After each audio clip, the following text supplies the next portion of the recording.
La pel·li és la història d'un nen, Eric Bertran, de 14 anys, que lluita per la seva llengua d'una manera original. Estem a l'any 2004, una història basada en fets reals, i a través d'una web que ell tenia, doncs feia accions a favor de la seva llengua, que en aquest cas era el català. Quins collons? Ho posen en tots els idiomes menys en català. El meu personatge figura que té 14 anys, es diu Eric, i diguéssim que és un friqui del català, no? Perquè entre la web i tot, doncs figura que és una mica friqui del català, que no té vergonya, no té vergonya de dir el que és. Buenas, soy un cliente ahora en identidad anónima. Soy del Principado de Cataluña y jefe de la organización Exèrcit del Fénix. Queremos productos en catalán en todos los países catalanes. Confío en que estudiarán la respuesta. ¿Saben quién ha podido enviarlo? No, ni idea. Espero una respuesta diciéndome si sí o si no. Si no recibo nada antes del día 1 de octubre del 2004, me pensaré que pasan de mí. Aquesta és una història molt delicada que posa el dit en una llaga profunda i que cal ser molt seriós a l'hora d'explicar-la. Per tant, ens hem cenyit moltíssims als fets històrics, per exemple. I és completament fidedigne i, a més, expressa i transmet el que pretén. I era difícil de transmetre que aquest era un nen normal, que no era una persona que em dedicava jo a pertanyir a cap grup o cap organització ni a cap associació enlloc. Simplement tenia inquietuds, com molts altres nois, i un dia vaig enviar aquest correu electrònic. La resposta que va tenir l'estat espanyol ja va ser una altra història.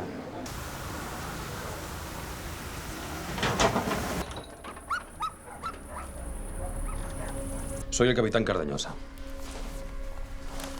Aquí tengo una orden de registro. Ara mateix tenim la casa plena de gent. Són la policia. Han vingut a regirar-ho tot. Es veu que el petit ha fet alguna cosa. Està fatal. I no hem tingut temps ni de recollir la taula. Avui és l'escena, diguem-ne, una mica on comença tot el drama de la família, amb tota la irrupció de la brigada antiterrorista, i comença a remenar tota la casa, i que estem ja... ens comencem a desbordar.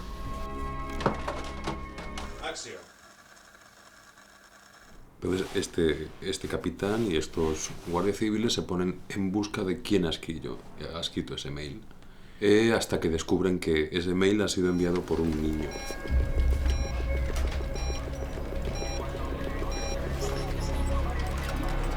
Es el germen que tienen que atacar para que Cataluña no se convierta en lo que ellos dicen en el País Vasco. Vale, com veieu, aquí hi ha Catalunya, la comunitat catalana, que ho he fet jo perquè soc molt manetes. Aquest és l'ordinador en què envio el mail, veus? I aquí hi ha l'1 d'octubre bombardejar.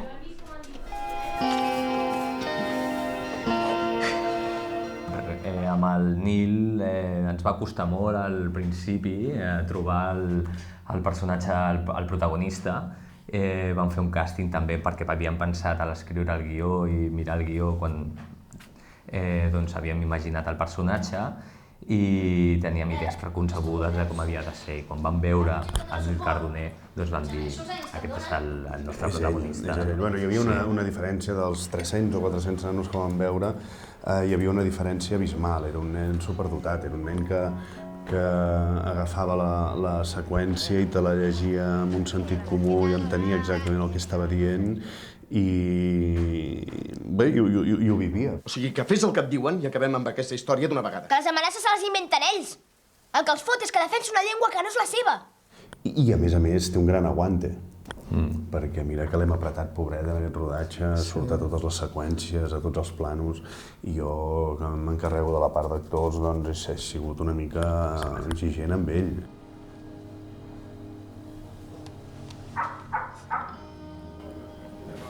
El Ferran és el pare de família, un tio normal i corrent que té una feina normal, és transportista. El que està passant amb el seu fill petit, de cop i volta li desmunta els esquemes i arriba a un punt en què fins i tot arriba a dubtar del seu fill. Què fas? Res. T'has connectat a la web? La mare de l'Eric és una dona que primer queda una mica sorpresa i no sap què està passant, com tota la família, i aleshores la mare el que fa és defensar la família i defensar el fill concretament per damunt de tot. Necessitem un advocat. Però ja et vaig dir que no havia de tenir internet a l'habitació. Acció! Hola, sóc l'Emilio Colmenero. Hem parlat aquest matí. De cop no entens res. No. És el primer sorprès, primer i últim de tot el que passa durant la ficció. Ficció que respon a la realitat. Això ho arxivaran, feu-me cas. Si a més, a hores d'ara ja es deuen començar a donar que han ficat la pota fins al fons. Bueno, aquesta escena, bàsicament el que fem és agafar el Nil i fotre una pallissa, perquè li tenim una mania una mica especial, per tot el tema de la independència i tal, no? Va, te la tornaré. Te la tornaré amb una condició. Digues que ets espanyol.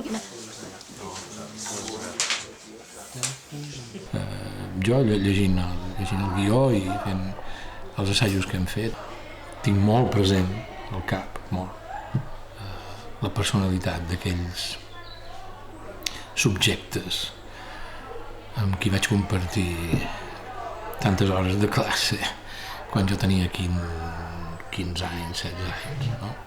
I tu, Eric, fora de l'institut pots fer el que vulguis. Però aquí no vull problemes, ho has entès? Perquè el 24 de novembre estàvem rodant les escenes d'estiu després d'un temporal de 4 dies que s'havien portat mitja platja de Lloret. I el dia abans de rodar vam anar a Lloret i ens ho vam mirar i plovent i dèiem, bueno, aquí demà no sé com farem una escena de platja i que coli que és l'estiu, un temporal absolut. Bueno, l'endemà vam anar-hi, va sortir un sol radiant, la platja hi tornava a ser, va tornar a aparèixer, no sé on va sortir, fins al punt que es va arribar a escalfar tant l'ambient, perquè vam arribar, no sé, als 20 i pocs graus, que els figurants es van acabar banyant. I en la pel·lícula es veu gent de fons banyant-se, com la cosa més normal del món, a les portes del desembre. Després ens hem passat la resta del rodatge, aquest i jo, tapats amb una manta al combo, que de segur que teniu alguna imatge lamentable per poder ensenyar. I calefactor. I calefactor. Com dos avietes, eh? Sí. Les tietes del rodatge érem una mica.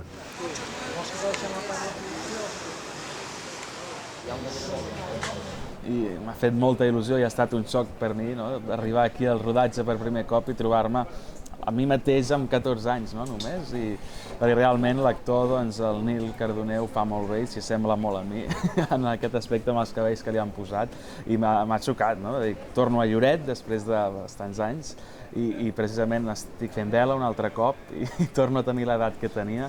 Ha estat un xoc, no? Realment molt agradable.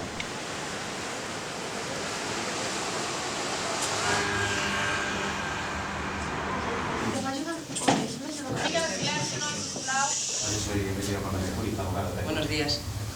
Es que no me extraña que venga tanto turismo a España. Es que tenemos un país que es una maravilla, ¿eh? ¿Tú qué dices, Eric? Bueno, empezamos. Mi personaje se llama Clara en la ficción, es fiscal de menores. Sin ánimo de juzgarla, pues bueno, es una señora que se lo toma como bastante personal, creo que el tema. En principio cree que va a ser algo fácil, cree que va a ser algo simple y de pronto se ve que un niño que lo tiene muy claro y que tiene claros sus derechos y que tiene claro lo que cree y lo que defiende, ¿no? Y esto parece ser que no lo encaja bien para nada. Entonces, creo que se podría decir que pierde los papeles, ¿no? Vamos a ver, Eric. La Guardia Civil encontró esto en el disco duro de tu ordenador. Eric, te estoy haciendo una pregunta y quiero que me respondas. Què es trobarà l'espectador quan s'assegui a la butaca? Es trobaran davant d'una pel·lícula política, segurament, però també terriblement humana, on el despertar de l'adolescència d'un adolescent es veu estroncat per una història kafkiana, surrealista, que sembla impossible que pugui passar a Europa al segle XXI, però que és així, i que, per tant, cal que sigui explicada. A mí me han dado esto hoy, hoy, a Robert, a mí, al ser humano, me han dicho, mira, este es el mail real. Yo lo he cogido, lo he empezado a leer y me he empezado a sonreír y he dicho, pero ¿esto es una broma? ¿Esto es una broma? Y digo, no, y me dicen, no, es el real. Digo, vamos a ver. O sea, la Guardia Civil, el capitán, los guardias civiles, el juez, leen esto y les parece terrorismo.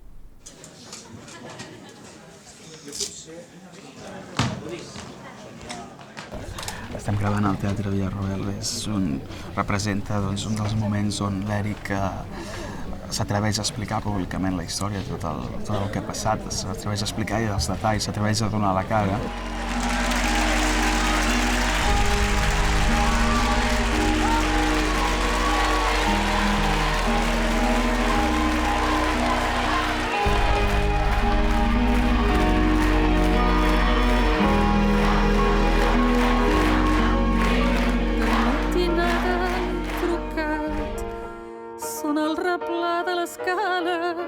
La mare quan surt a obrir porta la bata posada.